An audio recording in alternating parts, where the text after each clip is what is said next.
ਵਾਹਿਗੁਰੂ ਜੀ ਕਾ ਖਾਲਸਾ ਵਾਹਿਗੁਰੂ ਜੀ ਕੀ ਫਤਿਹ। ਪਰਮ ਸਨਮਾਨ ਅਤੇ ਸਤਿਕਾਰਯੋਗ ਸਤਿਗੁਰੂ ਗਰੀਬ ਨਵਾਜ਼ ਅੰਤਰਜਾਮੀ ਸੱਚੇ ਪਾਤਸ਼ਾਹ ਜੀ ਦੀ ਸਾਜੀ ਨਵਾਜੀ ਗੁਰੂ ਸਰੂਪ ਗੁਰੂ ਖਾਲਸਾ ਸਾਧ ਸੰਗਤ ਜੀਓ, ਆਪ ਜੀ ਜਿਤਨੇ ਵੀ ਗੁਰਮੁਖ ਮਾਈ ਭਾਈ ਸਤ ਸੰਗੀ ਨੇਮੀ ਪ੍ਰੇਮੀ ਸੱਜਣ ਦੂਰੋਂ ਨੇੜਿਓਂ ਚੱਲ ਕਰਕੇ ਚਵਰ ਛਤਰ ਤਖਤ ਦੇ ਮਾਲਕ ਧੰਨ ਸ਼੍ਰੀ ਗੁਰੂ ਗ੍ਰੰਥ ਸਾਹਿਬ ਮਹਾਰਾਜ ਜੀ ਦੀ ਪਾਵਨ ਹਜ਼ੂਰੀ ਅੰਦਰ ਕਾਫੀ ਲੰਮੇਰੇ ਸਮੇਂ ਤੋਂ ਲੈ ਕਰਕੇ ਹਾਜ਼ਰੀਆਂ ਭਰ ਰਹੇ ਹੋ। ਸਤਿਗੁਰੂ ਪਾਤਸ਼ਾਹ ਦੇ ਮੁਬਾਰਕਬਾਦ ਚਰਨ ਕਵਲਾਂ ਦੇ ਅੰਦਰ ਜੁੜ ਕਰਕੇ ਮਨੁੱਖਾ ਜਨਮ ਦੀਆਂ ਅਮੋਲਕ ਘੜੀਆਂ ਨੂੰ ਸਫਲਿਆਂ ਕਰ ਰਹੇ ਹੋ। ਆਸਾ ਜੀ ਦੀ ਵਾਰ ਦਾ ਸੰਪੂਰਨ ਕੀਰਤਨ ਗੁਰੂ ਪਿਆਰੇ ਗੁਰੂ ਸਵਾਰੇ ਰਾਗੀ ਸਿੰਘਾਂ ਦੀ ਪਾਵਨ ਰਸਨਾ ਤੋਂ ਪਿਆਰ ਸਤਿਕਾਰ ਦੇ ਨਾਲ ਸ਼ਰਵਣ ਕੀਤਾ ਹੈ। ਉਪਰੰਤ ਇਹਨਾਂ ਪਾਵਨ ਅਸਥਾਨਾਂ ਪੁਰ ਜੋ ਲੜੀਵਾਰ ਰੂਪ ਦੇ ਵਿੱਚ ਗੁਰਬਾਣੀ ਜੀ ਦੀ ਕਥਾ ਵਿਚਾਰ ਨਿਰੰਤਰ ਚੱਲ ਰਹੀ ਹੈ, ਕੁਝ ਸਮੇਂ ਵਾਸਤੇ ਆਪਾਂ ਰਲ ਮਿਲ ਕਰਕੇ ਪਾਵਨ ਗੁਰਬਾਣੀ ਦੀ ਵਿਚਾਰ ਸਾਂਝੀ ਕਰਨੀ ਹੈ। ਗੁਰਬਾਣੀ ਦੀ ਕਥਾ ਆਰੰਭ ਕਰਨ ਤੋਂ ਪਹਿਲਾਂ ਅੱਜ ਦਾ ਜੋ ਪਾਵਨ ਪਵਿੱਤਰ ਮਹਾਨ ਦਿਹਾੜਾ ਧੰਨ ਸ਼੍ਰੀ ਗੁਰੂ ਤੇਗ ਬਹਾਦਰ ਸਾਹਿਬ ਮਹਾਰਾਜ ਜੀ ਦੇ ਪ੍ਰਕਾਸ਼ ਗੁਰਪੁਰਬ ਦਾ ਤਮਾਮ ਸੰਗਤਾਂ ਬੜੀ ਸ਼ਰਧਾ ਭਾਵਨਾ ਦੇ ਨਾਲ ਮਨਾ ਰਹੀਆਂ ਹਨ। ਸ਼੍ਰੀ ਗੁਰੂ ਤੇਗ ਬਹਾਦਰ ਸਾਹਿਬ ਮਹਾਰਾਜ ਸਾਹਿਬ ਜਿਨ੍ਹਾਂ ਦੇ ਬਾਬਤ ਕਲਗੀਧਰ ਸਤਿਗੁਰਾਂ ਨੇ ਬਚਨ ਕਹੇ, ਤੇਗ ਬਹਾਦਰ ਸਿਮਰਿਐ ਘਰ ਨੌ ਨਿਧ ਆਵੈ ਧਾਏ, ਸਭ ਥਾਈਂ ਹੋਏ ਸਹਾਏ। ਜਿਨ੍ਹਾਂ ਸਤਿਗੁਰਾਂ ਦਾ ਨਾਮ ਸਿਮਰਨ ਕਰਕੇ ਚਿੰਤਨ ਕਰਨ ਕਰਕੇ, ਜਿਨ੍ਹਾਂ ਸਤਿਗੁਰਾਂ ਦੇ ਨਾਮ ਨੂੰ ਯਾਦ ਕਰਨ ਕਰਕੇ ਘਰ ਦੇ ਵਿੱਚ ਨੌ ਨਿਧੀਆਂ ਆ ਕਰਕੇ ਪ੍ਰਾਪਤ ਹੋ ਜਾਂਦੀਆਂ, ਐਸੇ ਦੀਨ ਦਿਆਲ ਸਤਿਗੁਰੂ ਮਹਾਨ ਤਿਆਗ ਵੈਰਾਗ ਤੇ ਅਨੁਰਾਗ ਸਵਰੂਪ ਗੁਰੂ ਤੇਗ ਬਹਾਦਰ ਸਾਹਿਬ ਜੀ ਦਾ ਪ੍ਰਕਾਸ਼ 1678 ਬਿਕਰਮੀ ਵੈਸਾਖ ਵਦੀ ਪੰਚਮੀ ਨੂੰ ਧੰਨ ਸ਼੍ਰੀ ਗੁਰੂ ਹਰਗੋਬਿੰਦ ਸਾਹਿਬ ਮਹਾਰਾਜ ਜੀ ਦੇ ਗ੍ਰਹਿ ਵਿਖੇ ਮਾਤਾ ਨਾਨਕੀ ਜੀ ਦੀ ਪਾਵਨ ਕੁੱਖ ਤੋਂ ਅੰਮ੍ਰਿਤ ਵੇਲੇ ਗੁਰੂ ਕੇ ਮਹਿਲ ਸ੍ਰੀ ਅੰਮ੍ਰਿਤਸਰ ਸਾਹਿਬ ਜੀ ਵਿਖੇ ਪ੍ਰਗਟ ਹੋਇਆ। ਜਿਸ ਵੇਲੇ ਸਾਹਿਬਜ਼ਾਦੇ ਪ੍ਰਗਟ ਹੋਏ, ਘਰ ਦੇ ਵਿੱਚ ਬਹੁਤ ਸਾਰੀਆਂ ਖੁਸ਼ੀਆਂ ਮਨਾਈਆਂ ਗਈਆਂ। ਅਤਿਥੀ ਲੋੜਵੰਦ ਮੰਗ ਤੇ ਭਿਖਾਰੀਆਂ ਨੂੰ ਜਥਾ ਯੋਗਤਾ ਅਨੁਸਾਰ ਦਾਨ ਦਿੱਤਾ ਗਿਆ। ਗੁਰੂ ਹਰਗੋਬਿੰਦ ਸਾਹਿਬ ਮਹਾਰਾਜ ਜੀ ਦਾ ਜਸ ਸੰਗਤਾਂ ਕਰਦੀਆਂ ਮਾਤਾ ਨਾਨਕੀ ਜੀ ਨੂੰ ਵਧਾਈ ਦਿੰਦੀਆਂ ਨੇ।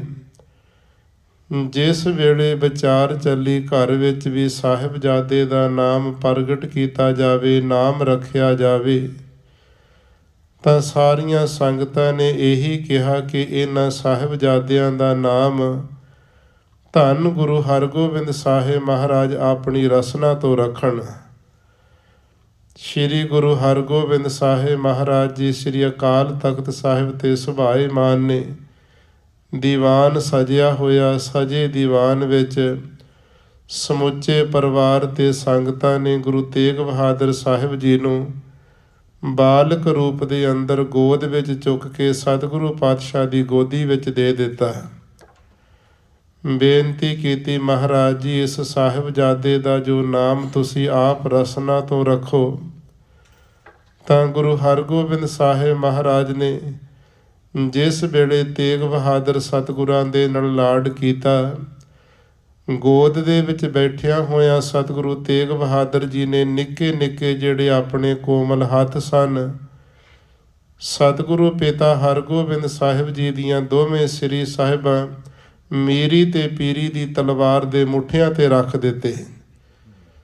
ਸਤਿਗੁਰੂ ਪ੍ਰਸੰਨਤਾ ਦੇ ਘਰ ਵਿੱਚ ਆ ਕੇ ਕਹਿਣ ਲੱਗੇ, ਸੰਗਤ ਜੀ, ਇਸ ਸਾਹਿਬਜ਼ਾਦੇ ਦਾ ਨਾਮ ਅਸੀਂ ਕੀ ਪ੍ਰਗਟ ਕਰਨਾ, ਕੀ ਰੱਖਣਾ ਸੀ, ਇਸ ਨੇ ਤੇ ਆਪਣਾ ਨਾਮ ਆਪ ਹੀ ਪ੍ਰਗਟ ਕਰ ਦਿੱਤਾ ਹੈ। ਇੰਨੀ ਛੋਟੀ ਅਵਸਥਾ ਵਿੱਚ ਹੀ ਇਹਨਾਂ ਨੇ ਤੇਗਾਂ ਨੂੰ ਹੱਥ ਪਾ ਲਏ ਤੇ ਸਮਾਂ ਆਉਣ ਤੇ ਤੇਗ ਦੀ ਬਹਾਦਰੀ ਕਰਨਗੇ, ਨਾਮ ਇਹਨਾਂ ਦਾ ਤੇਗ ਬਹਾਦਰ ਰੱਖਿਆ ਜਾਵੇ। ਸਤਿਗੁਰੂ ਹਰਗੋਬਿੰਦ ਸਾਹਿਬ ਮਹਾਰਾਜ ਦੀ ਰਸਨਾ ਤੋਂ ਨਾਮ ਜਿਹੜਾ ਸੀ ਤੇਗ ਬਹਾਦਰ ਰੱਖਿਆ ਗਿਆ। ਬਾਲਕ ਅਵਸਥਾ ਗੁਰੂ ਕੇ ਮਹਿਲਾਂ ਦੀਆਂ ਗਲੀਆਂ ਵਿੱਚ ਬਾਲਕਾਂ ਨਾਲ ਸਤਿਗੁਰੂ ਚੋਜ ਕਰਦਿਆਂ ਦੀ ਬੀਤਦੀ ਹੈ, ਪਰੰਤੂ ਆਪ ਜੀ ਦਾ ਜਿਹੜਾ ਸੁਭਾਅ ਬੜਾ ਭੋਲਾ ਸੀ। ਬੱਚਿਆਂ ਵਾਂਗ ਸ਼ਰਾਰਤਾਂ ਕਰਨੀਆਂ, ਭੱਜ ਦੌੜ ਕਰਨੀ, ਐਸਾ ਜੀਵਨ ਗੁਰੂ ਤੇਗ ਬਹਾਦਰ ਜੀ ਦਾ ਨਹੀਂ ਵੇਖਿਆ ਜਾਂਦਾ।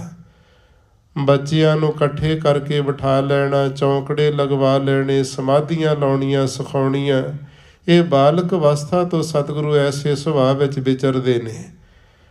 ਮਾਤਾ ਨਾਨਕੀ ਜੀ ਨੂੰ ਸਾਹਿਬਜ਼ਾਦਿਆਂ ਵੱਲ ਵੇਖ ਕੇ ਬੜੀ ਚਿੰਤਾ ਲੱਗਦੀ, ਮੇਰੇ ਸਾਹਿਬਜ਼ਾਦੇ ਬੜੇ ਭੋਲੇ ਜਾਪਦੇ ਨੇ, ਆਉਣ ਵਾਲੇ ਸਮੇਂ ਦੇ ਅੰਦਰ ਕਿਵੇਂ ਕਬੀਲਦਾਰੀ ਨਜਿੱਠਣਗੇ, ਜ਼ਿੰਮੇਵਾਰੀਆਂ ਸੰਸਾਰ ਗ੍ਰਸਤ ਦੀਆਂ ਕਿਵੇਂ ਨਿਭਾਉਣਗੇ।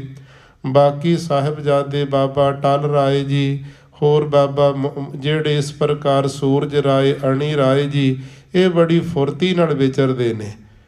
ਬਾਬਾ ਗੁਰਦਿੱਤਾ ਜੀ ਸੰਗਤਾਂ ਨਾਲ ਲੈਣ ਦੇਣ ਕਰਦੇ ਨੇ।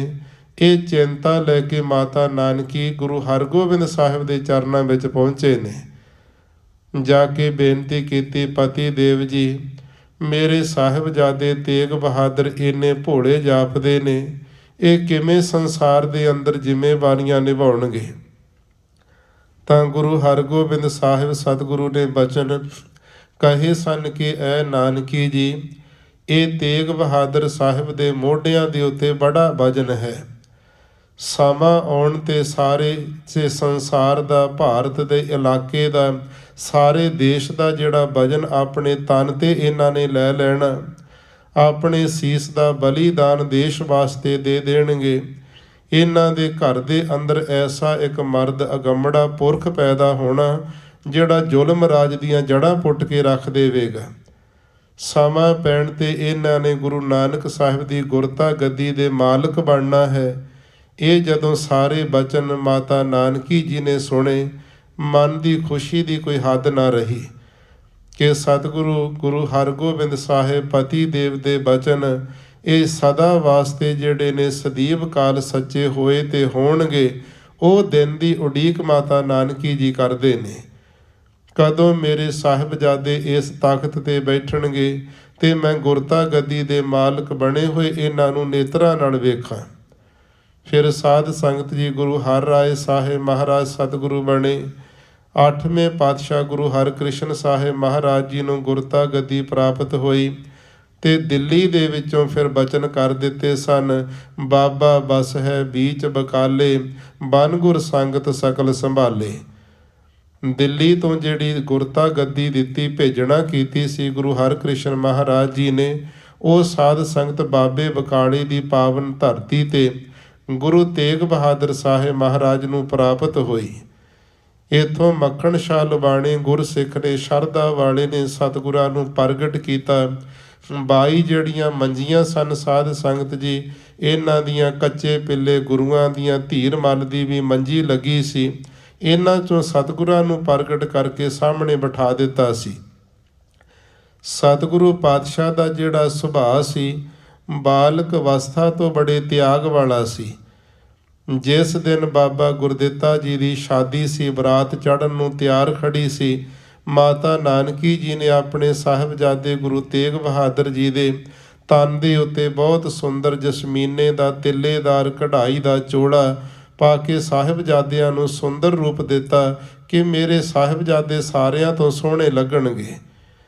ਤਾਂ ਸਤਿਗੁਰੂ ਪਾਤਸ਼ਾਹ ਨੇ ਕੀ ਵੇਖਿਆ, ਜਦੋਂ ਬਰਾਤ ਤੁਰਨ ਲੱਗੀ ਹੈ, ਦਰਵਾਜ਼ੇ ਤੇ ਇੱਕ ਗਰੀਬ ਭਿਖਾਰੀ ਮੰਗਤਾ ਛੋਟਾ ਜਿਹਾ ਬਾਲਕ ਬੱਚਾ, ਪੈਰਾਂ ਤੋਂ ਨੰਗਾ, ਸਿਰ ਤੋਂ ਨੰਗਾ, ਬਸਤਰ ਫਟੇ ਹੋਏ ਨੇ, ਉਹ ਦਰ ਦੇ ਉੱਤੇ ਹੱਥ ਅੱਡ ਕੇ ਮੰਗਣ ਵਾਸਤੇ ਖੜਾ ਹੈ।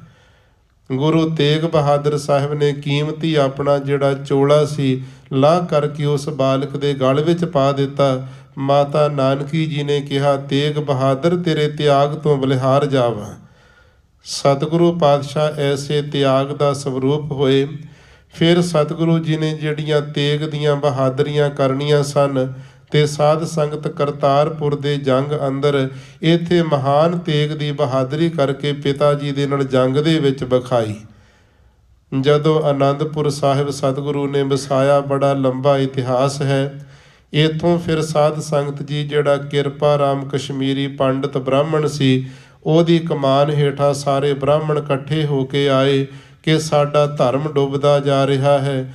ਅਸੀਂ ਦੇਵੀ ਦੇਵਤਿਆਂ ਦੀ ਆਰਾਧਨਾ ਕੀਤੀ। ਉਹਨਾਂ ਕਹਿ ਦਿੱਤਾ, ਅੱਜ ਤੁਹਾਡੇ ਧਰਮ ਨੂੰ ਜੇ ਕੋਈ ਰੱਖ ਸਕਦਾ ਤੇ ਗੁਰੂ ਨਾਨਕ ਦਾ ਦਰ ਰੱਖ ਸਕਦਾ ਹੈ। ਮਹਾਰਾਜ ਅਸੀਂ ਅੰਮ੍ਰਿਤਸਰ ਗਏ, ਉੱਥੋਂ ਬਾਬੇ ਬਕਾਲੇ ਦਾ ਪਤਾ ਲੱਗਿਆ, ਅੱਜ ਆਨੰਦਪੁਰ ਪਹੁੰਚੇ ਹਾਂ। ਕਿਰਪਾ ਕਰੋ ਸਾਡਾ ਡੁੱਬਦਾ ਹੋਇਆ ਧਰਮ ਬਚਾ ਲਓ। ਉਸ ਵੇਲੇ ਬਾਲਕ ਗੋਬਿੰਦ ਰਾਏ ਗੁਰੂ ਗੋਬਿੰਦ ਸਿੰਘ ਮਹਾਰਾਜ ਜੀ 9 ਸਾਲ ਦੇ ਸਨ। ਪੁੱਛਦੇ ਨੇ, ਪਿਤਾ ਜੀ ਇਹ ਬ੍ਰਾਹਮਣ ਜਿਹੜੇ ਦੁਖੀ ਜਾਪਦੇ, ਰੋਈ ਜਾਂਦੇ ਨੇ, ਇਹਨਾਂ ਨੂੰ ਕੀ ਦੁੱਖ ਹੈ? ਤੇ ਸਤਿਗੁਰੂ ਪਾਤਸ਼ਾਹ ਕਹਿੰਦੇ, ਲਾਲ ਜੀ ਇਹਨਾਂ ਦਾ ਧਰਮ ਸੰਕਟ ਖਤਰੇ ਵਿੱਚ ਹੈ। ਧਰਮ ਦੀ ਰਾਖੀ ਵਾਸਤੇ ਆਏ ਨੇ, ਗੁਰੂ ਨਾਨਕ ਦੇ ਦਰ ਦੀ ਸ਼ਰਨ ਲਈ ਇਹਨਾਂ ਨੇ। ਪਿਤਾ ਜੀ ਕਿਵੇਂ ਇਹਨਾਂ ਦਾ ਡੁੱਬਦਾ ਧਰਮ ਰੱਖਿਆ ਜਾ ਸਕਦਾ? ਸਤਿਗੁਰੂ ਕਹਿੰਦੇ, ਸਾਹਿਬਜ਼ਾਦਾ ਜੀ ਕੋਈ ਪੂਰਨ ਮਹਾਂਪੁਰਖ ਹੋਵੇ, ਬ੍ਰਹਮ ਗਿਆਨੀ ਤਤ ਵੇਤਾ ਹੋਵੇ, ਜੀਵਨ ਮੁਕਤ ਬਦੇ ਮੁਕਤ ਦੀ ਅਵਸਥਾ ਦਾ ਆਨੰਦ ਮਾਣਨ ਵਾਲਾ ਹੋਵੇ, ਉਹ ਆਪਣੇ ਸੀਸ ਦਾ ਬਲੀਦਾਨ ਦੇ ਦੇਵੇ ਤਾਂ ਡੁੱਬਦਾ ਧਰਮ ਇਹਨਾਂ ਦਾ ਬਚ ਸਕੇਗਾ।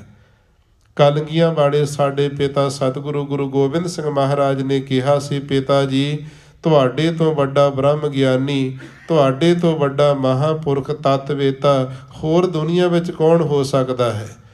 ਤੁਸੀਂ ਇਹ ਪਰਉਪਕਾਰ ਕਰੋ, ਸੀਸ ਦੇ ਕਰਕੇ ਡੁੱਬਦਾ ਇਹਨਾਂ ਦਾ ਧਰਮ ਬਚਾ ਲਓ। ਫਿਰ ਗੁਰੂ ਤੇਗ ਬਹਾਦਰ ਸਾਹਿਬ ਜੀ ਦਿੱਲੀ ਵਿੱਚ ਗਏ ਨੇ। ਬੜਾ ਲੰਬਾ ਇਤਿਹਾਸ। ਆਗਰੇ ਤੋਂ ਗ੍ਰਿਫਤਾਰੀ ਸਤਿਗੁਰਾਂ ਦੀ ਹੁੰਦੀ, ਉੱਥੋਂ ਤਲਵਾਰਾਂ ਦੀ ਛਾਂ ਦੇ ਹੇਠ ਸਖਤ ਪਹਿਰੇ ਦੇ ਨਾਲ ਸਤਿਗੁਰਾਂ ਨੂੰ ਦਿੱਲੀ ਵਿੱਚ ਲਿਆਂਦਾ ਗਿਆ। ਇੱਥੇ ਹਵੇਲੀਆਂ ਵਿੱਚ ਸਤਿਗੁਰੂ ਪਾਤਸ਼ਾਹ ਦੇ ਤਨ ਨੂੰ ਬੰਦ ਕੀਤਾ ਗਿਆ। ਸਤਿਗੁਰੂ ਪਾਤਸ਼ਾਹ ਮਹਾਰਾਜ ਨੂੰ ਲੋਹੇ ਦੇ ਪਿੰਜਰੇ ਵਿੱਚ ਬੰਦ ਕੀਤਾ ਜਰਵਾਣਿਆਂ ਨੇ, ਜਿਸ ਵਿੱਚ ਕੰਡੇ ਲੋਹੇ ਦੇ ਕਿੱਲ ਲੱਗੇ, ਮੇਖਾਂ ਲੱਗੀਆਂ। ਨਾ ਸੁੱਤਾ ਜਾਂਦਾ, ਨਾ ਬੈਠਿਆ ਜਾਂਦਾ, ਨਾ ਖੜਿਆ ਹੋਇਆ ਜਾਂਦਾ। ਤੇ ਔਰੰਗਜ਼ੇਬ ਸੋਚਦਾ ਹੈ ਕਿ ਇਸ ਮਹਾਂਪੁਰਖ ਨੂੰ ਮੈਂ ਕੈਦ ਕਰ ਲਿਆ। ਕਿਸੇ ਮਹਾਂਪੁਰਖ ਦੀ ਆਤਮਾ ਨੂੰ ਪਿੰਜਰਿਆਂ ਦੇ ਅੰਦਰ, ਜੇਲ੍ਹ ਖਾਨਿਆਂ ਦੇ ਅੰਦਰ ਕੋਈ ਬੰਦ ਨਹੀਂ ਕਰ ਸਕਦਾ। ਇੱਕ ਪਾਸੇ ਗੁਰੂ ਤੇਗ ਬਹਾਦਰ ਜੀ ਦਾ ਸਰੀਰ ਪਿੰਜਰੇ ਵਿੱਚ ਜਾਪਦਾ, ਦੂਜੇ ਪਾਸੇ ਸੇਵਕਾਂ ਦੇ ਘਰਾਂ ਵਿੱਚ ਚਰਨ ਪਾਉਂਦੇ ਫਿਰਦੇ ਨੇ।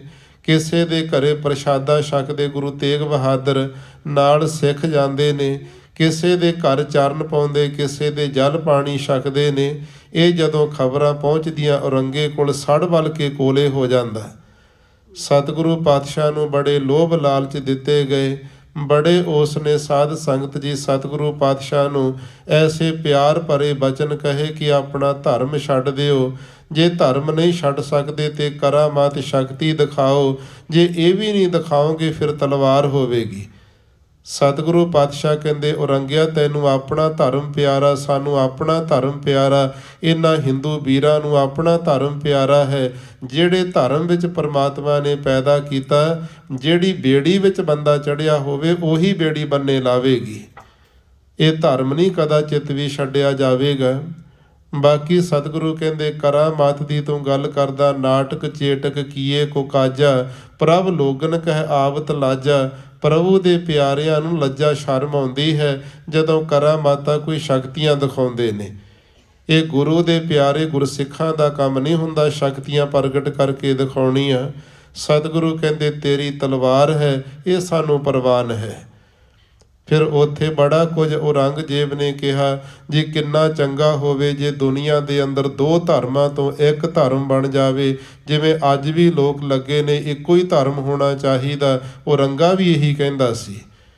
ਔਰੰਗਜ਼ੇਬ ਨੇ ਕਿਹਾ ਨਾ, ਇੱਥੇ ਇਸ ਪ੍ਰਕਾਰ ਕੋਈ ਦੂਸਰਾ ਹਿੰਦੂ ਦਿਸਣਾ ਨਹੀਂ ਚਾਹੀਦਾ, ਸਾਰਾ ਮੁਸਲਮਾਨਾਂ ਦਾ ਹੀ ਜਿਹੜਾ ਦੇਸ਼ ਬਣ ਜਾਵੇ। ਸਤਿਗੁਰੂ ਪਾਤਸ਼ਾਹ ਕਹਿੰਦੇ ਤਾਂ ਪਰਮਾਤਮਾ ਨੂੰ ਜੋ ਭਾਉਂਦਾ ਉਹ ਹੋਵੇਗਾ। ਕਹਿੰਦਾ ਮੇਰੀ ਤਸੱਲੀ ਕਿਵੇਂ ਹੋਵੇ? ਸਤਿਗੁਰੂ ਕਹਿੰਦੇ ਇਸ ਤਰ੍ਹਾਂ ਕਰ, 1.25 ਮਣ ਕਾਲੀਆਂ ਮਿਰਚਾਂ ਮੰਗਾ ਲੈ। 1.25 ਮਣ ਦਾ 50 ਕਿਲੋ ਵਜਨ ਬਣ ਜਾਂਦਾ। 50 ਕਿਲੋ ਕਾਲੀਆਂ ਮਿਰਚਾਂ ਸਤਿਗੁਰੂ ਪਾਤਸ਼ਾਹ ਦੇ ਕੋਲ ਔਰੰਗੇ ਨੇ ਮੰਗਵਾ ਦਿੱਤੀਆਂ। ਸਤਿਗੁਰੂ ਕਹਿੰਦੇ ਸਾਰੀਆਂ ਨੂੰ ਗੋਹੇ ਦੀਆਂ ਅੱਗ ਦੇ ਵਿੱਚ ਪਾਥੀਆਂ ਦੇ ਅੰਦਰ ਸਾੜ ਕੇ ਭਸਮ ਕਰ ਦਿਓ। ਜਦੋਂ ਗੋਹੇ ਵਿੱਚ ਸਾੜ ਕਰਕੇ ਸਾਰੀਆਂ ਇਹ ਭਸਮ ਕਰ ਦਿੱਤੀਆਂ ਤੇ ਸਤਿਗੁਰੂ ਕਹਿੰਦੇ ਹੁਣ ਸਾਰੀ ਜਿੰਨੀ ਸਵਾਹ ਰਾਖ ਬਣੀ ਇਹਨੂੰ ਕੱਪੜ ਛਾਣ ਕਰੋ। ਕੱਪੜ ਛਾਣ ਕਰਵਾਇਆ ਤੇ 3 ਸਬੂਤੀਆਂ ਮਿਰਚਾਂ ਉਹਦੇ ਵਿੱਚੋਂ ਨਿਕਲ ਆਈਆਂ ਸਨ।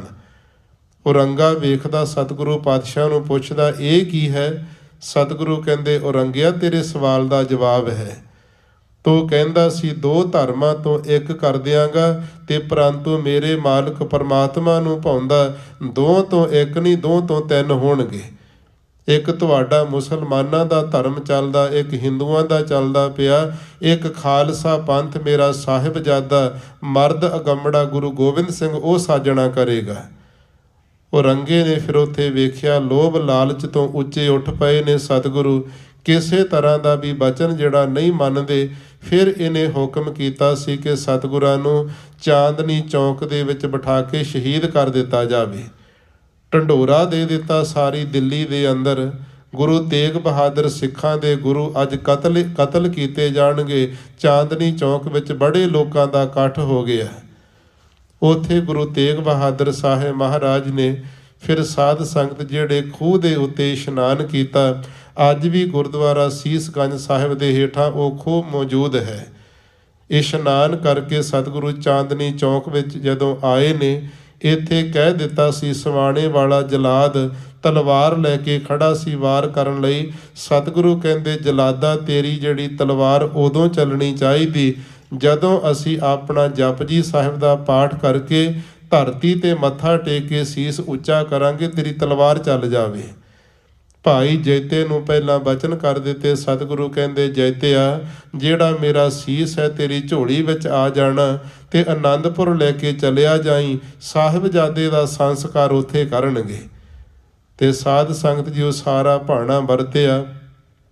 ਜਦੋਂ ਸਤਿਗੁਰੂ ਜੀ ਨੇ ਜਪਜੀ ਸਾਹਿਬ ਜੀ ਦਾ ਪਾਠ ਕਰਕੇ ਧਰਤੀ ਤੇ ਨਮਸਕਾਰ ਕੀਤੀ, ਆਪਣਾ ਸੀਸ ਉੱਚਾ ਚੁੱਕਣਾ ਕੀਤਾ ਤੇ ਉੱਥੇ ਸਤਿਗੁਰੂ ਪਾਤਸ਼ਾਹ ਦੇ ਜਿਹੜੀ ਸੀ ਆ ਕੇ ਧੜ ਦੇ ਉੱਤੇ ਸੀਸ ਤੇ ਤਲਵਾਰ ਦਾ ਵਾਰ ਵੱਜਿਆ। ਇਹ ਵੀ ਕਿਹਾ ਸੀ ਔਰੰਗਜ਼ੇਬ ਨੇ, ਕਹਿਣ ਲੱਗਿਆ ਨਾਮ ਰੱਖਿਆ ਤੇਗ ਬਹਾਦਰ, ਕਦੇ ਤੇਗ ਦੀ ਬਹਾਦਰੀ ਵੀ ਕਰਕੇ ਵੇਖੀ ਹੈ? ਸਤਿਗੁਰੂ ਕਹਿੰਦੇ ਪਿਤਾ ਜੀ ਦੀ ਕਿਰਪਾ ਨਾਲ ਕਰਤਾਰਪੁਰ ਦੇ ਜੰਗ ਵਿੱਚ ਕੀਤੀ ਸੀ। ਜੇ ਔਰੰਗਜ਼ੇਬ ਤੇਰੀ ਤਸੱਲੀ ਨਹੀਂ ਹੁੰਦੀ ਤੇ ਇੱਥੇ ਵੀ ਦਿਖਾ ਦਿਆਂਗੇ। ਫਿਰ ਉੱਥੇ ਸਤਿਗੁਰਾਂ ਕਿਹਾ ਸੀ ਤਲਵਾਰ ਦੇ ਉੱਤੇ ਕੱਚਾ ਸੂਤ ਦਾ ਤਾਗਾ ਬੰਨਣਾ ਕਰੋ। ਤੇ ਜਦੋਂ ਸਾਧ ਸੰਗਤ ਜੀ ਸੂਤ ਦਾ ਕੱਚਾ ਤਾਗਾ ਉੱਥੇ ਬੰਨਿਆ ਤੇ ਸਤਿਗੁਰੂ ਜੀ ਦੇ ਸੀਸ ਦੇ ਉੱਤੇ ਤਲਵਾਰ ਦਾ ਵਾਰ ਮਾਰਿਆ। ਇਹ ਸੀਸ ਜਾ ਕੇ ਭਾਈ ਜੈਤਾ ਜੀ ਦੀ ਝੋਲੀ ਵਿੱਚ ਡਿੱਗਦਾ ਹੈ ਤੇ ਕੱਚਾ ਜਿਹੜਾ ਤਾਗਾ ਸੀ ਤਲਵਾਰ ਕੱਟ ਨਹੀਂ ਸਕੀ ਸੀ। ਸਤਿਗੁਰੂ ਪਾਤਸ਼ਾਹ ਨੇ ਦਿਖਾ ਦਿੱਤਾ ਤੇ ਤੇਗ ਦੀਆਂ ਬਹਾਦਰੀਆਂ ਇਸ ਤਰ੍ਹਾਂ ਹੁੰਦੀਆਂ ਨੇ, ਦੁਨੀਆ ਦੇ ਬਾਦਸ਼ਾਹਾਂ ਦੀਆਂ ਤਲਵਾਰਾਂ ਕੱਚਾ ਤਾਗਾ ਵੀ ਨਹੀਂ ਕੱਟ ਸਕਦੀਆਂ। ਇਹ ਗੁਰੂ ਤੇਗ ਬਹਾਦਰ ਸਾਹਿਬ ਦੀ ਸ਼ਹਾਦਤ ਹੁੰਦੀ ਹੈ। ਉੱਥੇ ਲੱਖੀ ਸ਼ਾਹ ਬਣਜਾਰੇ ਗੁਰਸਿੱਖ ਨੇ ਸਤਿਗੁਰੂ ਦਾ ਧੜ ਸੰਭਾਲਿਆ, ਗੱਡਿਆਂ ਦੇ ਵਿੱਚ ਰੱਖ ਕਰਕੇ ਘਰ ਵਿੱਚ ਲੈ ਗਿਆ। ਭਾਵਨਾ ਵਾਲੇ ਸਿੱਖ ਨੇ ਸਾਰਾ ਘਰ ਸਤੀਰੀਆਂ, ਲਟੈਣਾ, ਬਾਲੇ, ਜਿੰਨੀ ਵੀ ਲੱਕੜ ਦੀਆਂ ਚਗਾਠਾਂ ਸੀ ਉਤਾਰ ਕਰਕੇ ਸਤਿਗੁਰੂ ਦੀ ਚਿਖਾ ਘਰ ਦੇ ਅੰਦਰ ਤਿਆਰ ਕਰ ਲਈ। ਸਾਰਾ ਘਰ ਦਾ ਸਾਜੋ ਸਮਾਨ ਰੱਖ ਕਰਕੇ ਸਤਿਗੁਰੂ ਜੀ ਦਾ ਮਰਜ਼ਾਦਾ ਪੁਰਸ਼ੋਤਮ ਸੰਸਕਾਰ ਧੜ ਦਾ ਦਿੱਲੀ ਵਿੱਚ ਕੀਤਾ ਤੇ ਦੂਸਰੇ ਦਿਨ ਰੌਲਾ ਪਾ ਦਿੱਤਾ ਮੇਰੇ ਘਰ ਨੂੰ ਅੱਗ ਲੱਗ ਗਈ। ਸਤਿਗੁਰੂ ਜੀ ਦੀਆਂ ਆਸਤੀਆਂ ਚੁਣ ਕਰਕੇ ਰਾਖ ਇਕੱਠੀ ਕਰਕੇ 2 ਗਾਗਰਾਂ ਟੂਆ ਪੁੱਟ ਕੇ ਉੱਥੇ ਦੱਬ ਦਿੱਤੀਆਂ। ਜਿੱਥੇ ਅੱਜ ਕੱਲ੍ਹ ਗੁਰਦੁਆਰਾ ਸ੍ਰੀ ਰਕਾਬਗੰਜ ਸਾਹਿਬ ਹੈ, ਇਹ ਗੁਰੂ ਤੇਗ ਬਹਾਦਰ ਜੀ ਦਾ ਸੰਸਕਾਰ ਉੱਥੇ ਧੜ ਦਾ ਕੀਤਾ ਗਿਆ। ਇੱਧਰ ਆਨੰਦਾਂ ਦੀ ਪੁਰੀ ਵਿੱਚ ਸਤਿਗੁਰੂ ਪਾਤਸ਼ਾਹ ਦਾ ਸੀਸ ਆਉਂਦਾ ਹੈ।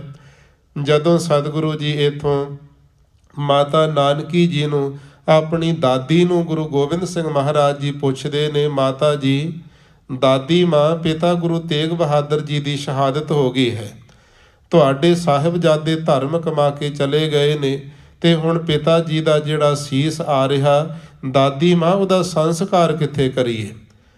ਮਾਤਾ ਨਾਨਕੀ ਜੀ ਨੇ ਕਿਹਾ ਸੀ, ਪੋਤਰੇ ਗੁਰੂ ਗੋਬਿੰਦ ਸਿੰਘ ਮਹਾਰਾਜ ਜੀ ਨੂੰ, ਲਾਲ ਜੀ, ਮੇਰੀ ਇੱਛਾ ਹੈ ਕਿ ਮੇਰੇ ਪਤੀ ਗੁਰੂ ਹਰਗੋਬਿੰਦ ਸਾਹਿਬ ਜੀ ਦਾ ਸੰਸਕਾਰ ਪਤਾਲਪੁਰੀ ਕੀਰਤਪੁਰ ਦੇ ਸਥਾਨ ਤੇ ਹੋਇਆ, ਉੱਥੇ ਮੇਰੇ ਪੁੱਤਰ ਦੇ ਸੀਸ ਦਾ ਸੰਸਕਾਰ ਕੀਤਾ ਜਾਵੇ। ਪਰ ਮੇਰੀ ਉਮਰ ਬੜੀ ਲੰਮੇਰੀ ਹੋਣ ਕਰਕੇ ਉੱਥੇ ਜਾਣ ਦੀ ਸਰੀਰ ਇਜਾਜ਼ਤ ਨਹੀਂ ਦਿੰਦਾ ਹੈ, ਇਸ ਲਈ ਆਨੰਦਪੁਰ ਦੇ ਵਿੱਚ ਹੀ ਕੋਈ ਪ੍ਰਬੰਧ ਕਰੋ।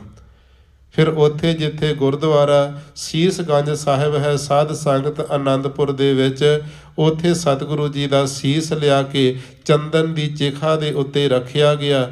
ਜਦੋਂ ਭਾਈ ਜੇਤੇ ਦੇ ਸੀਸ ਤੋਂ ਸਤਿਗੁਰੂ ਦਾ ਸੀਸ ਲਾਇਆ ਸੀ, ਪਾਲਕੀ ਵਿੱਚ ਰੱਖਣ ਲੱਗੇ ਗੁਰੂ ਗੋਬਿੰਦ ਸਿੰਘ ਮਹਾਰਾਜ, ਤਾਂ ਸਤਿਗੁਰੂ ਤੇਗ ਬਹਾਦਰ ਜੀ ਦਾ ਦਾੜਾ ਖੂਨ ਦੇ ਨਾਲ ਲੇਥੂ ਪੇਥੂ ਹੋਇਆ ਪਿਆ ਸੀ।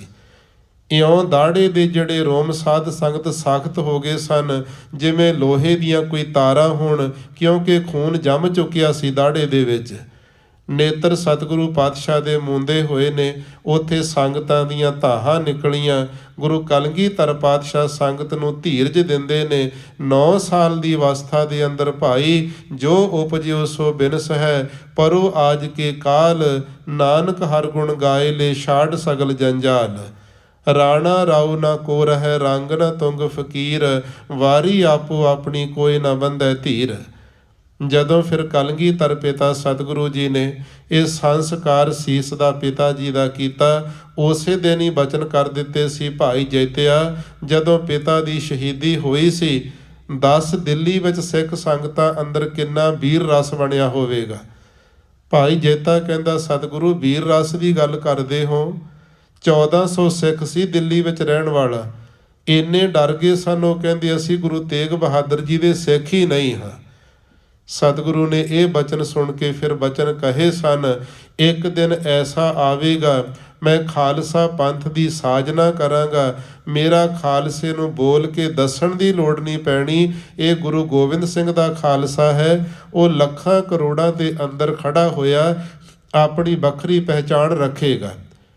ਖਾਲਸੇ ਦੀ ਰਹਿਤ ਵਹਿਤ ਦੁਨੀਆ ਦੇ ਨਾਲੋਂ ਨਿਰਾਲੀ ਹੋਵੇਗੀ। ਇਹ ਗੁਰੂ ਕਲਗੀਧਰ ਪਾਤਸ਼ਾਹ ਨੇ ਫਿਰ ਜਿਹੜੇ ਬਚਨ ਸਖਿਆਤ ਕੀਤੇ, 1699 ਈਸਵੀ ਦੀ ਵਿਸਾਖੀ ਵਾਲੇ ਦਿਨ, ਜਿਹੜਾ ਵਿਸਾਖੀ ਦਾ ਸੰਗਤ ਜੀ ਦਿਹਾੜਾ ਆ ਰਿਹਾ 14 ਅਪ੍ਰੈਲ ਦਾ, ਇਹ ਸਾਰਾ ਜਿਹੜਾ ਕਾਰਨ ਬਣਿਆ ਸੀ, ਗੁਰੂ ਤੇਗ ਬਹਾਦਰ ਜੀ ਦੀ ਜੇ ਸ਼ਹਾਦਤ ਕਿਤੇ ਨਾ ਹੁੰਦੀ ਤੇ ਸ਼ਾਇਦ ਖਾਲਸਾ ਪੰਥ ਦੀ ਸਿਰਜਣਾ ਵੀ ਨਾ ਹੁੰਦੀ। ਜੇ ਗੁਰੂ ਅਰਜਨ ਦੇਵ ਸਾਹਿਬ ਜੀ ਕਿਤੇ ਸ਼ਹਾਦਤ ਨਾ ਦਿੰਦੇ, ਸ਼ਾਇਦ ਜਿਹੜਾ ਸ੍ਰੀ ਅਕਾਲ ਤਖਤ ਸਾਹਿਬ ਦੀ ਰਚਨਾ ਗੁਰੂ ਹਰਗੋਬਿੰਦ ਸਾਹਿਬ ਜੀ ਨੂੰ ਨਾ ਕਰਨੀ ਪੈਂਦੀ। ਧੰਨ ਗੁਰੂ ਤੇਗ ਬਹਾਦਰ ਸਾਹਿਬ ਮਹਾਰਾਜ, ਜਿਹੜੇ ਹਿੰਦ ਦੀ ਚਾਦਰ ਬਣ ਗਏ, ਮਜ਼ਲੂਮਾਂ ਦੇ ਰਾਖੇ ਬਣ ਗਏ। ਸਤਿਗੁਰੂ ਪਾਤਸ਼ਾਹ ਦੂਜਿਆਂ ਦੇ ਧਰਮ ਵਾਸਤੇ ਜਿਨ੍ਹਾਂ ਨੇ ਸੀਸ ਦਾ ਬਲੀਦਾਨ ਦਿੱਤਾ, ਆਪਣੇ ਵਾਸਤੇ, ਆਪਣੇ ਪਰਿਵਾਰ ਵਾਸਤੇ, ਸੰਬੰਧੀਆਂ ਵਾਸਤੇ, ਆਪਣਿਆਂ ਰਿਸ਼ਤੇਦਾਰਾਂ ਵਾਸਤੇ, ਆਪਣੇ ਦੇਸ਼ ਵਾਸਤੇ ਤੇ ਆਪਣੇ ਧਰਮ ਵਾਸਤੇ ਹਰ ਕੋਈ ਕੁਰਬਾਨ ਹੋ ਸਕਦਾ, ਪਰੰਤੂ ਦੂਜੇ ਦੇ ਧਰਮ ਵਾਸਤੇ ਜਿਹੜੀ ਜਿੰਦ ਵਾਰਨੀ, ਇਹ ਮਾਣ ਕੇਵਲ ਤੇ ਕੇਵਲ ਗੁਰੂ ਤੇਗ ਬਹਾਦਰ ਸਾਹਿਬ ਨੂੰ ਮਿਲਿਆ ਹੈ।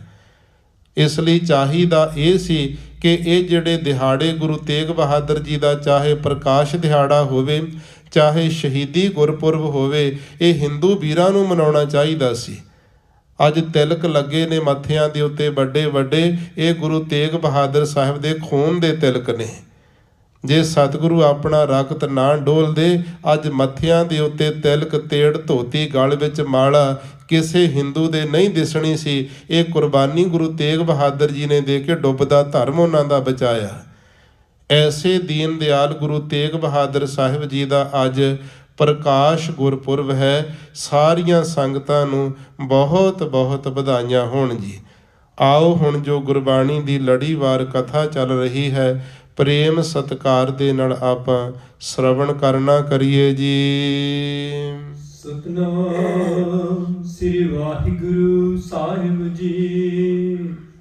ਸਾਰੰਗ ਬਾਣੀ ਨਾਮਦੇਵ ਜੀ ਕੀ। ਸਾਰੰਗ ਰਾਗ ਦੇ ਅੰਦਰ ਬਾਣੀ ਦਾ ਅਰਥ ਹੁੰਦਾ ਬਚਨ। ਇਹ ਜਿਹੜੇ ਬਚਨ ਹਨ ਇਹ ਨਾਮਦੇਵ ਜੀ ਕੀ, ਭਗਤ ਨਾਮਦੇਵ ਸਾਹਿਬ ਜੀ ਦੀ ਬਾਣੀ ਹੈ। ਭਗਤ ਨਾਮਦੇਵ ਸਾਹਿਬ ਜੀ ਦੇ ਰੱਬੀ ਬੋਲ ਹਨ। ਕਿਉਂਕਿ ਜਦੋਂ ਕੋਈ ਭਗਤ ਭਗਤੀ ਕਰਦਾ, ਪਰਮਾਤਮਾ ਦੀ ਭਗਤੀ ਕਰਦਿਆਂ ਕਰਦਿਆਂ ਉਹਦਾ ਮਨ ਖਤਮ ਹੋ ਜਾਂਦਾ, ਮਨ ਦੇ ਸੰਕਲਪ ਵਿਕਲਪ ਮਰ ਜਾਂਦੇ ਨੇ। ਮਨ ਜਦੋਂ ਟਿਕ ਗਿਆ, ਫਿਰ ਟਿਕੇ ਮਨ ਵਿੱਚੋਂ ਜਿਹੜੀ ਆਵਾਜ਼ ਆਵੇਗੀ ਉਹ ਰੱਬ ਦੀ ਆਵਾਜ਼ ਹੁੰਦੀ ਹੈ। ਇਸ ਲਈ ਇਹ ਜਿਹੜੇ ਰੱਬੀ ਬੋਲ ਹਨ, ਬਾਣੀ ਹੈ, ਇਹ ਨਾਮਦੇਵ ਭਗਤ ਜੀ ਦੇ ਹਿਰਦੇ ਵਿੱਚੋਂ ਪ੍ਰਗਟ ਹੋਈ। ਸਾਰੰਗ ਰਾਗ ਦੇ ਅੰਦਰ ਗੁਰੂ ਅਰਜਨ ਦੇਵ ਸਾਹਿਬ ਜੀ ਉਚਾਰਨ ਕਰਦੇ ਹਨ। ਇੱਕ ਓੰਕਾਰ ਸਤਿਗੁਰ ਪ੍ਰਸਾਦਿ। ਪਰਮਾਤਮਾ ਵਾਹਿਗੁਰੂ ਇੱਕ ਹੈ, ਓੰਕਾਰ ਸਮੂਹ ਜੀਵਾਂ ਦਾ ਪ੍ਰਕਾਸ਼ਕ ਹੈ, ਸਤ ਸੱਚਾ ਹੈ, ਗੁਰ ਚੇਤਨ ਹੈ, ਪ੍ਰਸਾਦ ਆਨੰਦ ਰੂਪ ਹੈ। ਤੇ ਐਸੇ ਪਰਮਾਤਮਾ ਦੀ ਜਿਹੜੀ ਪ੍ਰਾਪਤੀ ਸਤਿਗੁਰਾਂ ਦੀ ਪ੍ਰਸਾਦ ਕਿਰਪਾ ਦੇ ਨਾਲ ਹੁੰਦੀ ਹੈ। ਆਏ ਰੇ ਮਨ ਵਿਖਿਆ ਬਨ ਜਾਏ। ਭਗਤ ਨਾਮਦੇਵ ਸਾਹਿਬ ਜੀ ਦੀ ਸੰਗਤ ਵਿੱਚ ਰਹਿਣ ਵਾਲਾ ਇੱਕ ਸੇਵਕ, ਜਿਸ ਦੇ ਉੱਤੇ ਨਾਮਦੇਵ ਜੀ ਨੇ ਕਿਰਪਾ ਕਰਕੇ ਨਾਮ ਅਭਿਆਸੀ ਉਹਨੂੰ ਬਣਾ ਦਿੱਤਾ, ਬੜੀ ਉੱਚੀ ਅਵਸਥਾ ਦਾ ਮਾਲਕ ਬਣ ਗਿਆ ਆਨੰਦ ਮਾਣਦਾ ਸਿਮਰਨ ਕਰਕੇ। ਤੇ ਉਹਦੇ ਘਰ ਦੇ ਅੰਦਰ ਸਤ ਸੰਗੀ ਦੇ ਜਿਹੜਾ ਪੁੱਤਰ ਸੀ ਨੌਜਵਾਨ, ਉਹ ਸਾਧ ਸੰਗਤ ਜੀ ਕੁਸੰਗਤ ਵਿੱਚ ਪੈ ਗਿਆ। ਤੇ ਨਾਮਦੇਵ ਜੀ ਦੇ ਕੋਲ ਸਿੱਖ ਨੇ ਆ ਕੇ ਬੇਨਤੀ ਕੀਤੀ, ਸੇਵਕ ਨੇ, ਸਤਿਗੁਰੂ ਪਾਤਸ਼ਾਹ ਦੀ ਬੰਦਗੀ ਕਰਨ ਵਾਲੇ ਭਗਤ ਸਾਹਿਬਾਨ ਜੀਓ, ਜਿਵੇਂ ਕਿਰਪਾ ਕਰਕੇ ਮੇਰੀ ਸੁਰਤ ਪਰਮਾਤਮਾ ਦੇ ਨਾਮ ਨਾਲ ਤੁਸਾਂ ਜੋੜ ਦਿੱਤੀ ਹੈ, ਇਸੇ ਤਰ੍ਹਾਂ ਮੇਰੇ ਪੁੱਤਰ ਤੇ ਵੀ ਕਿਰਪਾ ਕਰ ਦਿਓ। ਉਹਨੂੰ ਕੁਸੰਗਤ ਦੇ ਵੱਲੋਂ ਤੋੜ ਕੇ ਸੰਗਤ ਦੇ ਨਾਲ ਜੋੜ ਲਓ ਤੇ ਉਹਦਾ ਜੀਵਨ ਜਿਹੜਾ ਵਿਕਾਰਾਂ ਵਿੱਚ ਗਲਤਾਨ ਹੋ ਚੁੱਕਿਆ, ਗਰਕ ਹੁੰਦਾ ਜਾਂਦਾ। ਤਾਂ ਨਾਮਦੇਵ ਸਾਹਿਬ ਜੀ ਉਸ ਦੇ ਪੁੱਤਰ ਨੂੰ ਉਪਦੇਸ਼ ਦਿੰਦੇ ਨੇ। ਇਹ ਉਪਦੇਸ਼ ਆਪਣੇ ਮਨ ਦੇ ਪ੍ਰਤੀ ਦਿੰਦੇ ਨੇ। ਤਿੰਨ ਤਰ੍ਹਾਂ ਦੇ ਬਗਤੇ ਹੁੰਦੇ, ਇੱਕ ਉੱਤਮ ਬਗਤਾ ਹੈ, ਇੱਕ ਮੱਧਮ ਹੈ, ਇੱਕ ਕਨਿਸ਼ਟ ਬਗਤਾ ਹੁੰਦਾ। ਉੱਤਮ ਬਗਤਾ ਉਹ ਹੈ ਜਿਹੜਾ ਦੁਨੀਆ ਨੂੰ ਉਪਦੇਸ਼ ਦਿੰਦਾ ਹੋਵੇ ਤੇ ਆਪਣੇ ਮਨ ਨੂੰ ਸਾਹਮਣੇ ਰੱਖ ਕੇ ਬਚਨ ਕਹੇ, ਦੂਜੇ ਨੂੰ ਨਿਸ਼ਾਨਾ ਨਾ ਬਣਾਵੇ, ਕਿਸੇ ਨੂੰ ਆਪਣੇ ਮਨ ਨੂੰ ਸਿੱਖਿਆ ਦੇ ਕੇ ਦੁਨੀਆ ਨੂੰ ਸਮਝਾ ਦੇਣਾ ਉੱਤਮ ਬਗਤਾ ਹੈ। ਮੱਧਮ ਬਗਤਾ ਜਿਹੜਾ ਸਾਧ ਸੰਗਤ ਜੀ ਦੂਸਰੇ ਨੂੰ ਨਾਮ ਲੈ ਕਰਕੇ ਉਹਨੂੰ ਸਮਝਾਉਣਾ ਕਰੇ ਵੀ ਤੂੰ ਇਸ ਤਰ੍ਹਾਂ ਨਹੀਂ, ਆਹ ਕਰਮ ਇਸ ਤਰ੍ਹਾਂ ਕਰਨਾ, ਆਹ ਇਸ ਤਰ੍ਹਾਂ ਕਰਨਾ ਹੈ। ਤੇ ਜਿਹੜਾ ਕਨਿਸ਼ਟ ਬਗਤਾ ਉਹ ਕਿਸੇ ਨੂੰ ਤਾੜ ਕੇ ਉਪਦੇਸ਼ ਦਿੰਦਾ ਹੈ, ਘੂਰ ਕੇ ਉਪਦੇਸ਼ ਦੇਣਾ ਕਰੇ, ਡਾਂਟ ਕੇ ਉਪਦੇਸ਼ ਦੇਵੇ। ਤਿੰਨ ਤਰ੍ਹਾਂ ਦੇ ਬਗਤੇ ਨੇ। ਇਹ ਜਿਹੜੇ ਬਚਨ ਹਨ ਭਗਤ ਨਾਮਦੇਵ ਸਾਹਿਬ ਜੀ ਦੇ, ਇਹ ਸਾਧ ਸੰਗਤ ਜੀ ਉੱਤਮ ਬਗਤੇ ਵਾਲੇ ਨੇ, ਆਪਣੇ ਮਨ ਨੂੰ ਉਪਦੇਸ਼ ਦਿੰਦੇ ਨੇ। ਕਾਏ ਰੇ ਮਨ ਵਿਖਿਆ ਬਨ ਜਾਏ। ਰੇ ਦਾ ਅਰਥ ਹੈ ਹੇ ਮੇਰੇ ਪਿਆਰੇ ਮਨ, ਤੇ ਤੂੰ ਕਾਦੇ ਵਾਸਤੇ ਵਿਖਿਆ, ਜਿਹੜਾ ਜ਼ਹਿਰ ਵਾਲਾ ਬਨ ਜੰਗਲ ਹੈ, ਇਹਦੇ ਵਿੱਚ ਜਾਏ ਤੂੰ ਜਾਣਾ ਹੈ। ਜੰਗਲ ਕਿਹੜਾ? ਇਹ ਜਿਹੜਾ ਸੰਸਾਰ ਪਰਮਾਤਮਾ ਵਾਹਿਗੁਰੂ ਨੇ ਪੈਦਾ ਕੀਤਾ, ਇਹਦੇ ਅੰਦਰ ਵਿਸ਼ਿਆਂ ਵਿਕਾਰਾਂ ਦੀ ਜਿਹੜੀ ਜ਼ਹਿਰ ਭਰੀ ਹੋਈ ਹੈ, ਵਿਸ਼ੇ ਵਿਕਾਰਾਂ ਦਾ ਜਿਹੜਾ ਭਰਿਆ ਹੋਇਆ ਐਸਾ ਬਨ ਜੰਗਲ ਸੰਸਾਰ ਹੈ। ਇਸ ਵਿਸ਼ਿਆਂ ਦੇ ਅੰਦਰ ਹੇ ਪਿਆਰੇ ਮਨ, ਕਿਸ ਵਾਸਤੇ ਤੂੰ ਜਾਣਾ ਕਰਦਾ ਹੈ? ਭੁੱਲੋ ਰੇ ਠਗ ਮੂਰੀ ਖਾਏ। ਤੇਰੀ ਤੇ ਹਾਲਤ ਇਸ ਤਰ੍ਹਾਂ ਦੀ ਹੋ ਚੁੱਕੀ ਹੈ, ਤੂੰ ਪਰਮਾਤਮਾ ਤੋਂ ਇਉਂ ਭੁੱਲ ਗਿਆ ਹੈ ਜਿਵੇਂ ਠੱਗ ਮੂਰੀ ਖਾਏ। ਠੱਗ ਮੂਰੀ ਕਹਿੰਦੇ ਠੱਗ ਬੂਟੀ ਜਿਹੜੀ ਹੁੰਦੀ। ਪੁਰਾਣੇ ਸਮੇਂ ਜਿਹੜੇ ਕੋਈ ਠੱਗ ਸਨ, ਸਾਧ ਸੰਗਤ ਜੀ ਕਿਸੇ ਨੂੰ ਲੁੱਟਣਾ ਹੁੰਦਾ, ਉਹ ਰਸਤੇ ਦੇ ਵਿੱਚ ਜਾ ਕਰਕੇ ਬੈਠ ਜਾਂਦੇ। ਪਾਣੀ ਦੇ ਵਿੱਚ ਕੋਈ ਸਰਬਤ ਮਿੱਠਾ ਘੋਲ ਲੈਣਾ, ਵਿੱਚ ਥੋੜ੍ਹਾ ਬਹੁਤਾ ਨਸ਼ਾ ਪਾ ਦੇਣਾ, ਤੇ ਜੀ ਅਸੀਂ ਤੁਹਾਡੀ ਸੇਵਾ ਕਰਦੇ ਰਾਹ ਵਿੱਚ ਬੈਠ ਕੇ ਜਲ ਛਕਾਉਂਦੇ ਹਾਂ। ਤੇ ਜਦੋਂ ਬੰਦੇ ਨੂੰ ਪਿਆਸ ਲੱਗੀ ਹੋਣੀ ਉਹਨੇ ਮਿੱਠਾ ਜਲ ਜਾਣ ਕੇ ਛਕ ਲੈਣਾ ਤੇ ਨਸ਼ੇ ਵਿੱਚ ਗਡੂੰਦ ਹੋ ਜਾਣਾ ਤੇ ਬੇਸੁਰਤ ਹੋ ਕੇ ਡਿੱਗ ਪੈਣਾ।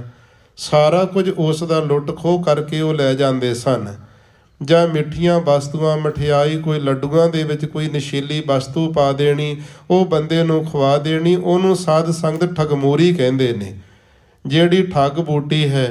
ਇਸੇ ਤਰ੍ਹਾਂ ਸੰਸਾਰ ਦੇ ਅੰਦਰ ਜਿਹੜੀ ਪਰਮਾਤਮਾ ਵਾਹਿਗੁਰੂ ਨੇ ਮਾਇਆ ਪੈਦਾ ਕੀਤੀ ਹੈ, ਇਹ ਵੀ ਠੱਗ ਬੂਟੀ ਜੀਵ ਨੂੰ ਲੱਗੀ ਹੋਈ ਹੈ। ਪਰਮਾਤਮਾ ਦਾ ਸਿਮਰਨ ਕਰਨਾ ਸੀ, ਭਜਨ ਬੰਦਗੀ ਕਰਨੀ ਸੀ, ਪ੍ਰਾਣੀ ਤੂੰ ਆਇਆ ਲਾਹਾ ਲੈਣ, ਲੱਗਾ ਕਿ ਤੁਕ ਫਕੜੇ ਸਾ ਮੁਕਦੀ ਚੱਲੀ ਰਹਿਣ। ਆਇਆ ਤਾਂ ਸੀ ਸੰਸਾਰ ਦੇ ਅੰਦਰ ਸਿਮਰਨ ਭਜਨ ਬੰਦਗੀ ਕਰਨ ਵਾਸਤੇ, ਪਰੰਤੂ ਮਾਇਆ ਦੀ ਠੱਗ ਬੂਟੀ ਦੇ ਨਸ਼ੇ ਦੇ ਅੰਦਰ ਪਰਮਾਰਥ ਨੂੰ ਭੁੱਲ ਹੀ ਗਿਆ। ਮਰਨਾ ਹੀ ਭੁੱਲ ਗਿਆ ਬੰਦੇ ਨੂੰ, ਅੰਤਲਾ ਸਮਾਂ ਹੀ ਨਹੀਂ ਯਾਦ ਆਉਂਦਾ। ਕਿਤੇ ਮੌਤ ਸਾਹਮਣੇ ਹੋਵੇ, ਗੱਡੀ ਵਿੱਚ ਬੈਠਣ ਲੱਗੇ ਨੂੰ ਸਾਹਮਣੇ ਮੌਤ ਦਿਸੇ ਵੀ ਪਤਾ ਨਹੀਂ ਕਿੱਥੇ ਜਾ ਕੇ ਗੱਡੀ ਦਾ ਐਕਸੀਡੈਂਟ ਹੋ ਜਾਣਾ, ਤੇ ਜੇ ਮੌਤ ਦਿਸਦੀ ਫਿਰ ਪਰਮਾਤਮਾ ਦਾ ਨਾਮ ਨਹੀਂ ਕਦੇ ਭੁੱਲਦਾ। ਫਿਰ ਚੌਪੀ ਦੇ ਪਾਠ ਵੀ ਸ਼ੁਰੂ ਹੋ ਜਾਂਦੇ, ਮੂਲ ਮੰਤਰ ਵੀ ਕਰਦਾ, ਗੁਰ ਮੰਤਰ ਵੀ ਕਰਦਾ। ਮੌਤ ਤੋਂ ਦੁਨੀਆ ਡਰਦੀ ਹੈ। ਇਹ ਮੌਤ ਵੀ ਭੁੱਲ ਗਈ ਬੰਦੇ ਨੂੰ, ਪਰਮਾਤਮਾ ਦਾ ਨਾਮ ਵੀ ਭੁੱਲ ਗਿਆ। ਇਹਦਾ ਕਾਰਨ ਹੈ ਠੱਗ ਬੂਟੀ ਦੀ ਨਿਆਈ ਜਿਹੜੀ ਮਾਇਆ ਹੈ, ਉਹ ਜੀਵ ਨੇ ਖਾਏ ਧਾਰਨ ਕਰ ਲਈ ਹੈ। ਮਾਇਆ ਨੇ ਪਰਮਾਤਮਾ ਵਾਹਿਗੁਰੂ ਨੂੰ ਭੁਲਾ ਛੱਡਿਆ ਹੈ। ਵਿਸਰਾਮ ਦੇ ਕੇ ਭਗਤ ਨਾਮਦੇਵ ਸਾਹਿਬ ਉਚਾਰਨ ਕਰਦੇ ਹਨ, ਜੈਸੇ ਮੀਨ ਪਾਣੀ ਮਹਿ ਰਹੈ। ਬੜਾ ਸੋਹਣਾ ਇੱਥੇ ਪ੍ਰਮਾਣ ਦੇ ਕੇ ਸਾਨੂੰ ਸਮਝਾਉਂਦੇ ਨੇ, ਜਿਸ ਤਰ੍ਹਾਂ ਮੀਨ ਜਿਹੜੀ ਮੱਛੀ ਹੈ ਉਹ ਪਾਣੀ ਮਹਿ ਰਹੈ, ਕਹਿੰਦੇ ਜਲ ਦੇ ਵਿੱਚ ਹੀ ਰਹਿੰਦੀ ਹੈ। ਉਹਦਾ ਆਧਾਰ ਹੀ ਜਿਹੜਾ ਪਾਣੀ ਹੈ, ਉਹਦਾ ਜੀਵਨ ਹੀ ਪਾਣੀ ਬਣ ਗਿਆ ਮਛਲੀ ਦਾ। ਇੱਕ ਖਿਣ ਵੀ ਮਛਲੀ ਪਾਣੀ ਤੋਂ ਬਾਹਰ ਨਿਕਲ ਜਾਵੇ ਤੜਫਣਾ ਸ਼ੁਰੂ ਕਰ ਦਿੰਦੀ ਹੈ। ਕੁਝ ਮਿੰਟਾਂ ਦੇ ਵਿੱਚ ਹੀ ਪ੍ਰਾਣ ਤਿਆਗ ਦਿੰਦੀ ਪਾਣੀ ਤੋਂ ਦੂਰ ਜਾ ਕੇ। ਜਿਸ ਤਰ੍ਹਾਂ ਮੀਨ ਮਛਲੀ ਦਾ ਜੀਵਨ ਜਿਹੜਾ ਪਾਣੀ ਦੇ ਵਿੱਚ ਹੀ ਰਹਿਣਾ ਕਰਦੀ ਹੈ। ਕਾਲ ਜਾਲ ਕੀ ਸੁਧ ਨਹੀਂ ਲਹਿ। ਕਦੋਂ ਕਿਸੇ ਝੀਵਰ ਨੇ ਆ ਕਰਕੇ ਉਹਨੂੰ ਜਾਲ ਪਾ ਦੇਣਾ। ਮਛਲੀ ਨੂੰ ਪਕੜਨ ਵਾਸਤੇ ਕਿੱਥੇ ਜਾਲ ਲੱਗਿਆ ਹੋਇਆ ਹੈ ਪਾਣੀ ਦੇ ਅੰਦਰ, ਜਾਲ ਵਿੱਚ ਫਸ ਕਰਕੇ ਫਿਰ ਕਾਲ ਉਹਦਾ ਮੌਤ ਦਾ ਕਾਰਨ ਬਣ ਜਾਂਦਾ। ਇਹ ਨਾ ਤਾਂ ਉਹ ਜਾਲ ਦੇ ਬਾਰੇ ਸੁੱਧ ਖਬਰ ਲੈਂਦੀ, ਉਹਨੂੰ ਪਤਾ ਨਹੀਂ ਕਿੱਥੇ ਜਾਲ ਪੈ ਜਾਣਾ, ਕਿੱਥੇ ਫਸ ਜਾਣਾ ਜਾਲ ਵਿੱਚ, ਕਿੱਥੇ ਮੇਰਾ ਕਾਲ ਅੰਤਲਾ ਸਮਾਂ ਆ ਜਾਣਾ, ਕਿੱਥੇ ਮੌਤ ਹੋ ਜਾਣੀ ਹੈ। ਉਹ ਪਾਣੀ ਦੇ ਵਿੱਚ ਇੰਨੀ ਮਸਤ ਹੋ ਜਾਂਦੀ, ਇੰਨੀਆਂ ਕਰੀੜਾਂ ਆਨੰਦ ਕਰਦੀ ਕਿ ਨਾ ਤਾਂ ਜਾਲ ਦਾ ਉਹਨੂੰ ਚੇਤਾ ਰਹਿੰਦਾ, ਨਾ ਮੌਤ ਦਾ ਚੇਤਾ ਰਹਿੰਦਾ ਹੈ। ਇਸੇ ਤਰ੍ਹਾਂ ਮੀਨ ਮੱਛੀ ਦੀ ਨਿਆਈ ਇਹ ਜੀਵ ਪਰਮਾਤਮਾ ਨੇ ਪੈਦਾ ਕੀਤੇ ਨੇ। ਪਾਣੀ ਦੀ ਨਿਆਈ ਪਦਾਰਥ ਨੇ ਪਰਮਾਤਮਾ ਨੇ ਦਿੱਤੇ ਹੋਏ। ਇੰਨੇ ਪਦਾਰਥਾਂ ਦੇ ਅੰਦਰ ਬੰਦਾ ਜਿਹੜਾ ਖਾਚਤ ਹੋਇਆ ਪਿਆ ਕਿ ਇਹ ਜਿਹੜਾ ਹੈ ਕਾਲ ਜਾਲ ਕੀ ਸੁਧ ਨਹੀਂ ਲਹੈ, ਤੇ ਨਾ ਤੇ ਕਾਲੇ ਨੂੰ ਮੌਤ ਯਾਦ ਆਉਂਦੀ ਬੰਦੇ ਨੂੰ। ਪਦਾਰਥ ਇਕੱਠੇ ਕਰਦੇ ਨੂੰ ਜੀਵਨ ਲੰਘ ਜਾਂਦਾ, ਪਤਾ ਨਹੀਂ ਬਾਲਕਪੁਣਾ ਕਦੋਂ ਲੰਘ ਗਿਆ। ਜਵਾਨੀ ਵਿੱਚ ਵੇਖਦਾ ਤੇ ਜਦੋਂ ਬਾਲਕਪੁਣੇ ਵੱਲ ਵੇਖਦਾ ਸੋਚਦਾ, ਮਨਾ ਪਤਾ ਹੀ ਨਹੀਂ ਲੱਗਿਆ ਕਦੋਂ ਉਹ ਬਾਲਕ ਅਵਸਥਾ ਲੰਘ ਗਈ। ਜਦੋਂ ਵਡੇਪਾ ਆ ਜਾਂਦਾ ਫਿਰ ਜਵਾਨੀ ਦਾ ਪਤਾ ਨਹੀਂ ਲੱਗਦਾ ਵੀ ਜਵਾਨੀ ਕਦੋਂ ਬੀਤ ਗਈ। ਸਾਰੀ ਜਿਹੜੀ ਜ਼ਿੰਦਗੀ ਹੈ ਇਹ ਮਛਲੀ ਦੀ ਨਿਆਈ ਪਾਣੀ ਪਦਾਰਥਾਂ ਦੇ ਵਿੱਚ ਹੀ ਬੰਦਾ ਘੁੰਮਦਾ ਤੁਰਿਆ ਫਿਰਦਾ ਹੈ। ਨਾ ਇਹਨੂੰ ਕਾਲ ਆਪਣੇ ਮੌਤ ਦੀ ਕੋਈ ਖਬਰ ਹੈ, ਤੇ ਨਾ ਜਿਹੜਾ ਜਾਲ ਕਹੀਏ ਇਸ ਨੂੰ ਆ ਕਰਕੇ ਮਾਇਆ ਦੇ ਮਮਤਾ ਦੇ ਮੋਹ ਦਾ ਜਾਲ ਪੈ ਗਿਆ, ਉਹ ਵੀ ਨਹੀਂ ਪਤਾ ਲੱਗਦਾ। ਮੋਹ ਦੇ ਜਾਲ ਵਿੱਚ ਫਸ ਜਾਂਦਾ, ਫਿਰ ਉਹ ਕਾਲ ਮੌਤ ਦਾ ਕਾਰਨ ਬਣ ਜਾਂਦਾ ਹੈ। ਜਿਹਵਾ ਸਵਾਦੀ ਲੀਲਤ ਲੋਹ। ਇੱਥੇ ਭਗਤ ਨਾਮਦੇਵ ਜੀ ਸਿੱਖਿਆ ਦਿੰਦੇ, ਕਹਿੰਦੇ ਜਿਸ ਤਰ੍ਹਾਂ ਮਛਲੀ ਹੈ ਉਹ ਆਪਣੀ ਜਿਹਵਾ ਜਵਾਨ ਦੇ ਸਵਾਦ ਵਾਸਤੇ ਲੀਲਤ ਲੋਹ ਦੀ ਜਿਹੜੀ ਲੋਹੇ ਦੀ ਕੁੰਡੀ ਹੁੰਦੀ ਹੈ ਉਹ ਆਪਣੇ ਮੂੰਹ ਦੇ ਅੰਦਰ ਲੀਲਤ ਲੈ ਲੈਂਦੀ ਹੈ। ਉਹਨੂੰ ਮਾਸ ਦੀ ਬੋਟੀ ਲਾ ਦਿੰਦੇ ਨੇ ਜਾਂ ਕੋਈ ਹੋਰ ਪਦਾਰਥ ਕੋਈ ਉਹਦੇ ਨਾਲ ਲਾ ਕੇ ਕੁੰਡੀ ਸੁੱਟ ਦਿੰਦੇ, ਤੇ ਜਦੋਂ ਉਹ ਮਛਲੀ ਆ ਕੇ ਮੂੰਹ ਪਾਉਂਦੀ ਕੁੰਡੀ ਨੂੰ ਤੇ ਉਹ ਜਿਹੜਾ ਪਕੜਨ ਵਾਲਾ ਵਿਅਕਤੀ ਝਟਕਾ ਮਾਰਦਾ, ਉਹਦੇ ਜਵਾੜਿਆਂ ਵਿੱਚ ਜਿਹੜੀ ਹੈ ਕੁੰਡੀ ਫਸ ਜਾਂਦੀ। ਲਾਲਚ ਦੇ ਵਸ ਹੋ ਕੇ ਮਾਸ ਨੂੰ ਖਾਣ ਦੇ ਬਦਲੇ ਉਹ ਕੁੰਡੀ ਨਹੀਂ ਛੱਡਦੀ ਤੇ ਪਾਣੀ ਤੋਂ ਬਾਹਰ ਆ ਕੇ ਤੜਫ ਕੇ ਮਰ ਜਾਂਦੀ ਹੈ। ਇਸੇ ਪ੍ਰਕਾਰ ਭਗਤ ਨਾਮਦੇਵ ਸਾਹਿਬ ਜੀ ਕਹਿੰਦੇ ਜਿਹਬਾ ਸਵਾਦੀ ਲੀਲਤ ਲੋਹ। ਇਹ ਜਿਹੜੀ ਜਿਹਬਾ ਜਵਾਨ ਦੇ ਸਵਾਦਾਂ ਦੇ ਵਾਸਤੇ ਇਸ ਜੀਵ ਨੇ ਬਹੁਤ ਸਾਰੇ ਜਿਹੜੇ ਪਦਾਰਥ ਨੇ ਕੁੰਡੀ ਦੀ ਨਿਆਈ ਆਪਣੇ ਮੁਖ ਦੇ ਵਿੱਚ ਪਾ ਲਏ। ਬੰਦਾ ਸਵਾਦਾਂ ਦੇ ਵਾਸਤੇ ਖਾਈ ਤੁਰਿਆ ਜਾਂਦਾ ਤੇ ਅੰਤ ਨੂੰ ਉਹ ਬਿਮਾਰੀਆਂ ਦਾ ਕਾਰਨ ਬਣ ਜਾਂਦਾ। ਮਛਲੀ ਦਾ ਤੇ ਮਨੁੱਖ ਦਾ ਜਿਹੜਾ ਜੀਵਨ ਇੱਕੋ ਜਿਹਾ ਕਿਹਾ ਜਾਂਦਾ, ਉਹ ਵੀ ਲਾਲਚੀ ਹੈ ਤੇ ਬੰਦਾ ਵੀ ਬੜਾ ਲਾਲਚੀ ਬਣ ਗਿਆ।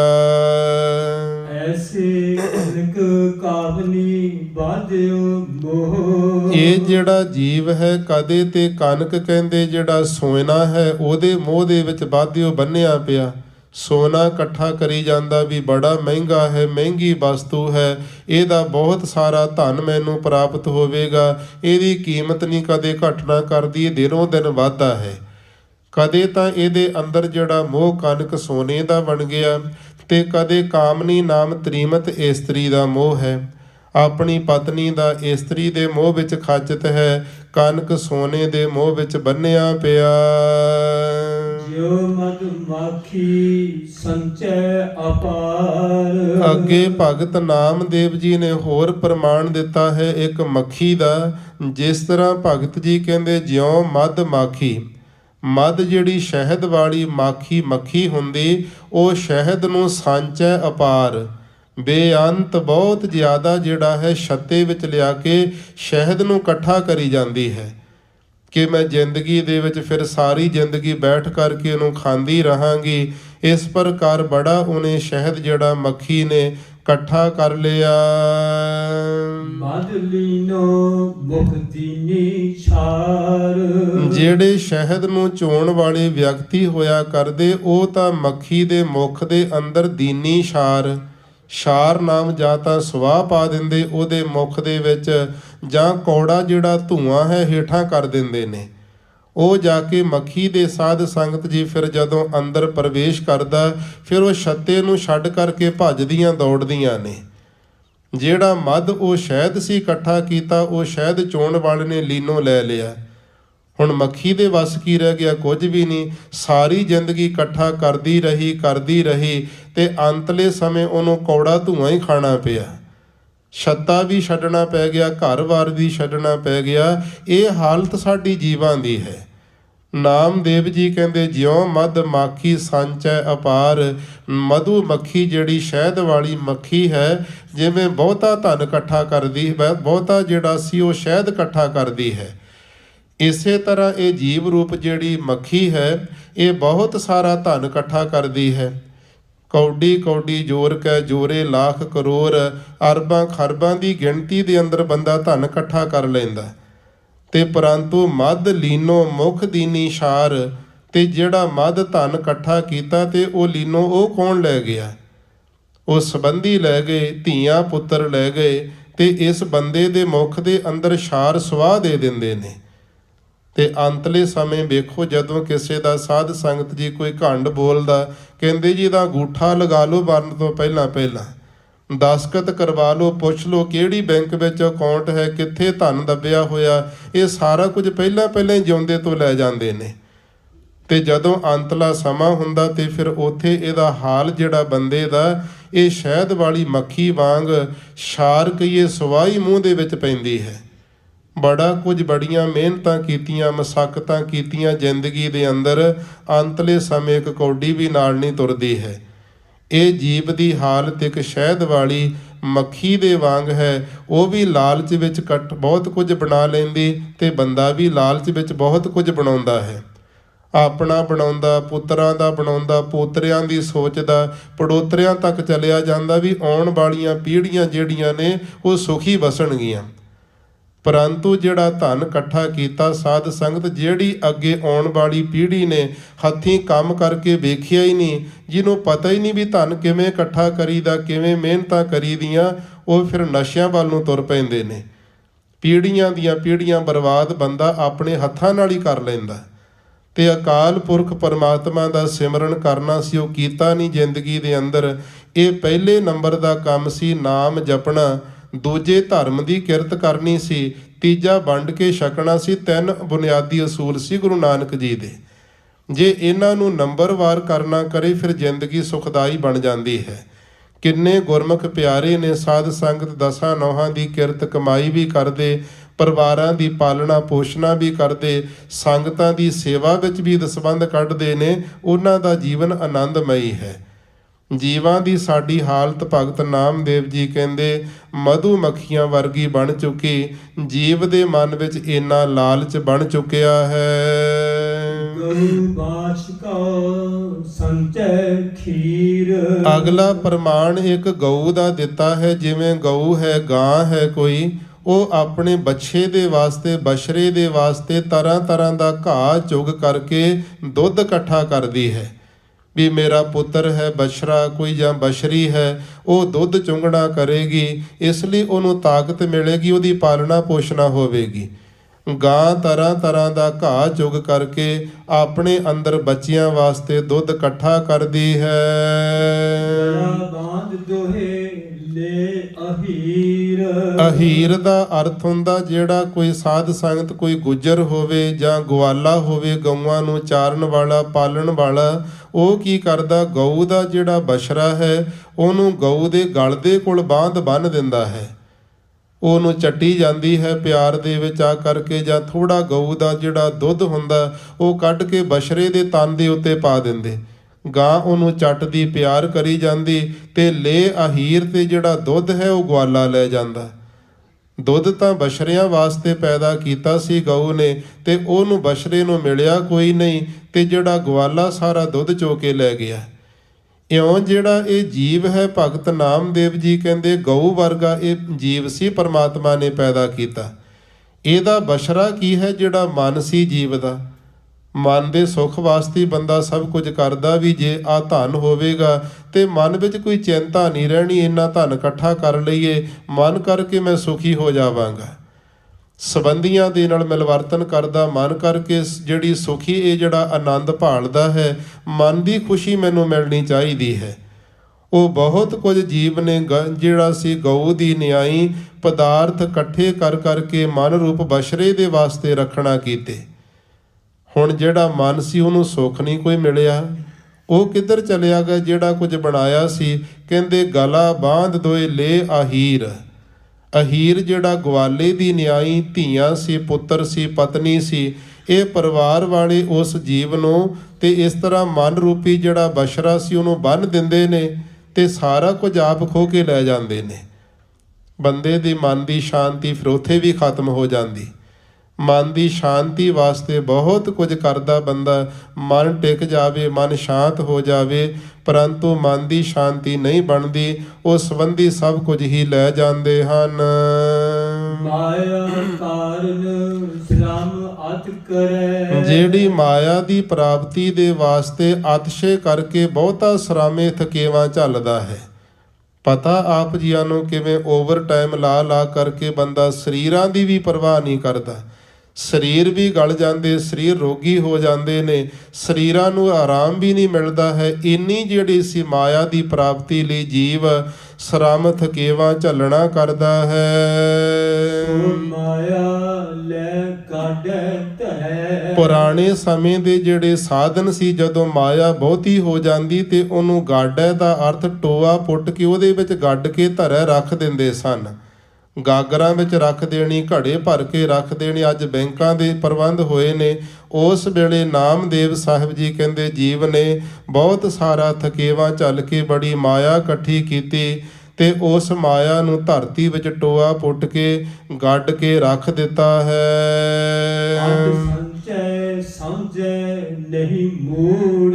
ਇਹ ਜਿਹੜਾ ਮੂੜ ਮੂਰਖ ਬੰਦਾ ਹੈ, ਅਤ ਸੰਚੈ, ਬਹੁਤੀ ਮਾਇਆ ਨੂੰ ਸੰਚੈ ਇਕੱਠੀ ਕਰੀ ਜਾਂਦਾ ਵੀ ਧਨ ਦੱਬ ਦਿੱਤਾ ਤੇ ਹੋਰ ਟੋਆ ਪੁੱਟ ਕੇ ਉਹ ਵੀ ਭਰਦੇ ਆ।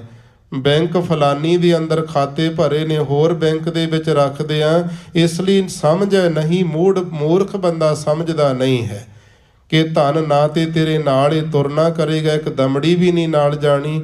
ਕਿੰਨੇ ਸਾਰੇ ਵਿਅਕਤੀ ਤੇ ਵੀ ਕਹਿ ਦਿੰਦੇ ਮਰਨ ਵੇਲੇ ਵੀ ਭੋਗ ਤੇ ਖਰਚਾ ਨਾ ਬਹੁਤਾ ਕਰਿਓ। ਤੇ ਸਾਧ ਸੰਗਤ ਜੀ ਜਿਹਨੇ ਆਪਣੇ ਪੁੰਨ ਦਾਨ ਕੀਤਾ ਹੀ ਨਹੀਂ, ਜਿਉਂਦੇ ਹੋਏ ਨੇ, ਅੰਤਲੇ ਸਮੇਂ ਵੀ ਸੁਪਨੇ ਉਹੀ ਆਉਂਦੇ ਨੇ। ਇਸ ਲਈ ਜਿਹੜਾ ਸੀ ਜੀਵ ਨੇ ਬਹੁਤਾ ਧਨ ਇਕੱਠਾ ਕਰ ਲਿਆ, ਇਹ ਜਿਹੜਾ ਸਮਝਦਾ ਨਹੀਂ ਮੂਰਖ ਜੀਵ ਹੈ। ਧਨ ਧਰਤੀ ਤਨ ਹੋਏ ਗਇਓ ਧੂੜ। ਉਹ ਜਿੰਨਾ ਧਨ ਸੀ ਉਹ ਤਾਂ ਧਰਤੀ ਦੇ ਵਿੱਚ ਹੀ ਦੱਬਿਆ ਰਹਿ ਗਿਆ। ਕਿੰਨਾ ਥੇਹਾਂ ਦੇ ਵਿੱਚੋਂ ਅੱਜ ਨਿਕਲਦਾ ਤੁਰਿਆ ਆਉਂਦਾ, ਧਰਤੀ ਦੇ ਵਿੱਚੋਂ ਦੱਬਿਆ ਹੋਇਆ ਧਨ, ਤੇ ਤਨ ਹੋਏ ਗਇਓ ਧੂੜ। ਜਿਹੜੇ ਤਨ ਕਰਕੇ ਥਕੇਵੇਂ ਝੱਲੇ ਸੀ, ਜਿਹੜੇ ਸਰੀਰ ਕਰਕੇ ਮਿਹਨਤਾਂ ਕੀਤੀਆਂ ਸੀ, ਉਹ ਅੱਜ ਸਰੀਰ ਮਿੱਟੀ ਹੋ ਕਰਕੇ ਰਹਿ ਗਿਆ, ਰਾਖ ਦੀ ਢੇਰੀ ਬਣ ਗਿਆ, ਧੂੜੀ ਬਣ ਗਿਆ। ਕਾਮ ਕ੍ਰੋਧ ਤ੍ਰਿਸ਼ਨਾ ਅਤ ਜਰੈ। ਕਦੇ ਤੇ ਬੰਦਾ ਕਾਮ ਦੀ ਅਗਨੀ ਵਿੱਚ ਜਰੈ ਸੜਦਾ, ਕਦੇ ਕਾਮ ਸਾੜੀ ਜਾਂਦਾ ਤੇ ਕਦੇ ਕ੍ਰੋਧ ਆ ਜਾਂਦਾ, ਉਹ ਸਾੜਨ ਲੱਗ ਜਾਂਦਾ ਜੀਵ ਨੂੰ। ਕਦੇ ਤ੍ਰਿਸ਼ਨਾ ਦੀ ਅਗਨੀ ਅਤਿਸ਼ੇ ਕਰਕੇ ਮਹਾਨ ਇਹਨੂੰ ਸਾੜਦੀ ਹੈ। ਸਾਧ ਸੰਗਤ ਕਬਹੂ ਨਹੀਂ ਕਰੈ। ਪਰੰਤੂ ਇਹਦਾ ਕਾਰਨ ਕੀ ਹੈ? ਜੀਵ ਨੂੰ ਕਿਉਂ ਨਹੀਂ ਸਮਝ ਪੈਂਦੀ? ਸਤਿਗੁਰੂ ਜੀ ਕਹਿੰਦੇ, ਭਗਤ ਨਾਮਦੇਵ ਸਿੱਖਿਆ ਦਿੰਦੇ ਨੇ, ਇਹ ਸਾਧ ਸੰਗਤ ਨਹੀਂ ਕਦੇ ਕਰਦਾ ਹੈ। ਸਾਧ ਸੰਗਤ ਕਰੇ ਤੇ ਇਹਨੂੰ ਸੋਝੀ ਪੈ ਜਾਵੇ ਕਿ ਤੇਰਾ ਜੀਵਨ ਕਾਹਦੇ ਵਾਸਤੇ ਤੈਨੂੰ ਮਿਲਿਆ ਹੈ। ਬੱਚੇ ਪਾਲ ਲੈਣੇ, ਹੋਰ ਕਮਾਈਆਂ ਕਰ ਲੈਣੀਆਂ, ਤੇ ਪਸ਼ੂ ਵੀ ਕਰੀ ਜਾਂਦੇ ਨੇ, ਪੰਛੀ ਵੀ ਕਰਦੇ ਪਏ ਨੇ, ਬੱਚੇ ਉਹਨਾਂ ਦੀ ਵੀ ਨੇ, ਤੇ ਉਹ ਸਾਧ ਸੰਗਤ ਜੀ ਚੋਗਾ ਚੋਗ ਕੇ ਸ਼ਾਮ ਦੇ ਤੱਕ ਬਿਲਕੁਲ ਖਾਲੀ ਹੁੰਦੇ, ਸਵੇਰੇ ਫਿਰ ਨਵਾਂ ਚੋਗਾ ਚੁਗ ਲੈਂਦੇ ਨੇ। ਤੇ ਬੰਦਾ ਤੇ ਪਸ਼ੂਆਂ ਨਾਲੋਂ ਵੀ ਗਿਆ ਤੇ ਪੰਛੀਆਂ ਨਾਲੋਂ ਵੀ ਜਾਂਦਾ ਰਿਹਾ। ਇਹਨੇ ਧਨ ਇਕੱਠਾ ਕਰਨਾ ਸ਼ੁਰੂ ਕਰ ਦਿੱਤਾ। ਪੰਛੀ ਤੇ ਪੱਲੇ ਵਿੱਚ ਕੱਖ ਵੀ ਨਹੀਂ ਬੰਨ੍ਹਦੇ। ਜੀਵਨ ਉਹਨਾਂ ਦੇ ਵੀ ਗੁਜ਼ਰੀ ਜਾਂਦੇ, ਜੀਵਨ ਉਹਨਾਂ ਦੇ ਵੀ ਲੰਘਦੇ ਨੇ ਜਿਹੜੇ ਸੜਕਾਂ ਤੇ ਪੈ ਕੇ ਰਾਤ ਗੁਜ਼ਾਰ ਲੈਂਦੇ।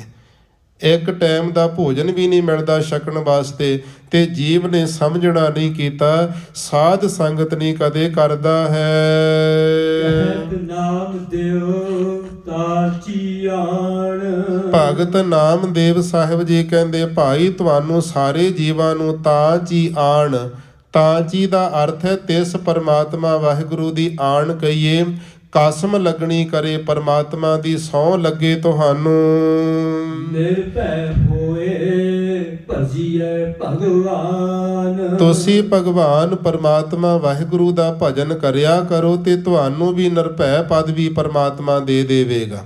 ਕਿਸੇ ਦਾ ਡਰ ਨਹੀਂ ਰਹਿਣਾ ਕਰੇਗਾ। ਨਿਰਭਉ ਜਪੈ ਸਗਲ ਭਉ ਮਿਟੈ। ਸਾਰੇ ਡਰ ਚੁੱਕੇ ਜਾਂਦੇ, ਮਿਟ ਜਾਂਦੇ ਨੇ।